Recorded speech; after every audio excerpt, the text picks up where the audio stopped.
రూపాయల వ్రతకల్పన బుక్ చూస్తే నాకు ఎక్కడ లేని కోపం వస్తుంది. ఏరా నాకు అర్థం కాదు, ఎన్ని సంవత్సరాల నుంచి నా పూజలు చేస్తున్నారు, ఒక్కడికి నా కథ గుర్తుండదేట్రా యాదవ్ వల్లారా. ఓ నా బుక్ లో చూసిన దాన్నైనా తిన్నంగా చదువుతారా అంటే అది ఉండదు. ఏదో బాగా అట్టర్ ఫ్లాప్ అయిపోయిన తెలుగు సినిమాకి రివ్యూ చెప్పినట్టు చదువుతారు ఒక్కొక్కడును. ఇంకా తర్వాత 9 రాత్రుల పాటు నాకు ఎన్ని సినిమాలు చూపించాలో అన్ని సినిమాలు చూపిస్తారా.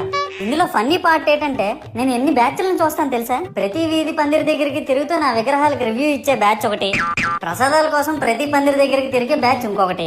ఇంకా దరిద్రం ఏంటంటే నాకు కొట్టిన కొబ్బరికాయలు ఏమైనా మిగిలిపోయేమో వాటిని తీసుకెళ్లి పచ్చడి చేసుకుందాం అనే బ్యాచ్ ఒకటి.